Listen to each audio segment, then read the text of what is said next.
Fédération.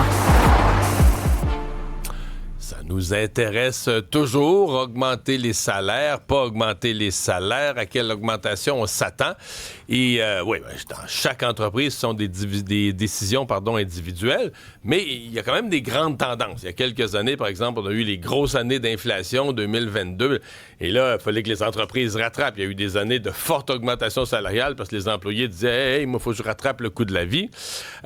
Qu'est-ce qu'on attend pour l'année 2026? Eh bien, l'organisation de Normandin-Baudry a déjà fait ses pronostics.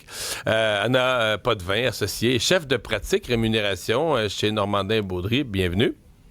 Merci, bienvenue. Merci de m'accueillir.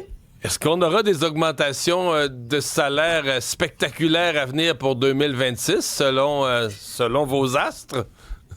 Ben, selon nos astres, qui sont quand même un sondage auprès de 1000 organisations, spectaculaire, je dirais pas, mais quand même assez intéressante. Donc, on parle d'environ 3,1 pour le Canada, puis 3,2 de budget au Québec. Donc ça, c'est ce que les chefs d'entreprise, c'est ce qu'ils disent prévoir comme augmentation moyenne de leur rémunération. 3,1 au Canada, 3,2 au Québec. Exactement. Est-ce que c'est en haut de la moyenne, mettons, des 10 dernières années? Je sais qu'il y a eu des grosses années, là, il y a une couple d'années à cause de l'inflation, mais si on prend une perspective plus large sur 10 ans, c'est beaucoup ou c'est peu? C'est très intéressant. Si on regarde sur une perspective, je veux dire, 10 ans pré-COVID, on tournait beaucoup autour du 3%, 2,9, 3. Donc, on est vraiment dans la tendance du 3%. On a eu un creux avec la COVID.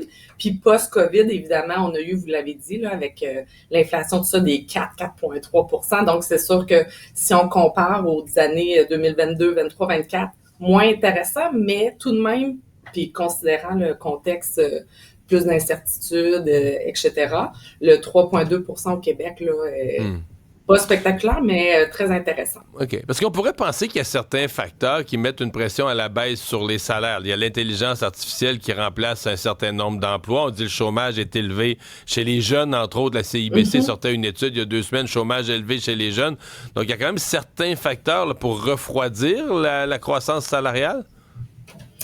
En fait, je pense que pour la croissance salariale, ça va rester une tendance quand même stable. Par contre, je pense que les organisations vont chercher plus de performance chez les employés. Donc, peut-être, quand vous disiez la difficulté d'aller chercher des emplois pour des jeunes diplômés, c'est peut-être là la différence. Donc, ceux qui ont un emploi le salaire continue de croître de façon intéressante, mais trouver un emploi, c'est pas nécessaire, malgré qu'il y a quand même une pénurie de main-d'œuvre, pas nécessairement aussi facile que dans les dernières années. Oui, évidemment, dépendamment de la formation, du niveau de spécialisation qu'on a. Est-ce qu'il y a des secteurs où vous voyez des augmentations qui sont plus importantes, qui se démarquent des autres?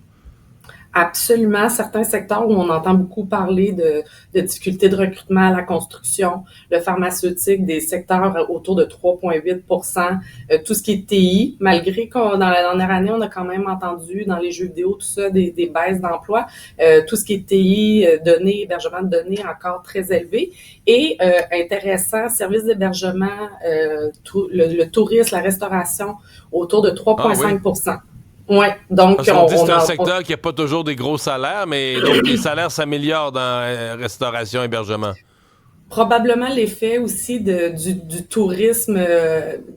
Les gens ont voyagé au Canada, donc peut-être que ça a un impact à ce niveau-là, mais on voit quand même une belle tendance. Tout ce qui est services professionnels aussi, donc moins impacté peut-être par les tarifs, donc des budgets quand même intéressants. Madame Potvin, vous savez que les gens souffrent de l'inflation, ont vu les prix augmenter à l'épicerie. Et quand on dit en ondes, ouais, mais les salaires aussi augmentent, il y a tout de suite des gens qui nous écrivent, qui disent non. Je sais par exemple que pour les retraités, là, les revenus n'ont pas augmenté au même rythme que l'inflation, ça j'en suis conscient, mais globalement, quoi qu'on en dise, puis je sais qu'on aime se plaindre, mais sur le marché du travail, vous les regardez les chiffres, sur le marché du travail, public comme privé, les salaires ont significativement augmenté là, ces dernières années. C'est pas une illusion ou une fausseté de dire ça, là. Non, c'est pas une illusion, puis surtout que là, on compare avec l'inflation parce que l'inflation a été élevée dans les dernières années, mais les années, tu sais, sur la tendance 10 ans où on était toujours autour de 3%, l'inflation, elle était autour de 1. Donc, Donc, on gagnait du pouvoir d'achat. Quelqu'un qui avait un bon emploi, mettons, gagnait du pouvoir d'achat, là. oui, exactement. Ouais, ouais. Ben voilà, on va surveiller comment cette année 2026, parce que là, vous faites des prédictions à ce moment-ci, mais je présume, comme toute autre prédiction, si on se retrouvait avec la relation avec les États-Unis qui se gangrène, une récession majeure au Canada, ça pourrait remettre en cause, tu sais, ce qui vous apparaît à ce moment-ci dans le paysage, là. Absolument. Ce qu'on voit habituellement, c'est que le réel va être proche, tout près de la prédiction de 0,1 ou 0,2%. Dans un contexte plus d'incertitude, comme on vit en ce moment, ça risque plus d'être un 0,1, 0,2% à la baisse, parce que les organisations risquent d'être plus prudentes. Mais sinon, habituellement, c'est assez proche. Merci beaucoup d'avoir été avec nous. Au Ça me fait revoir. plaisir. Anna Potvin, associée chef de pratique en rémunération chez Normandin.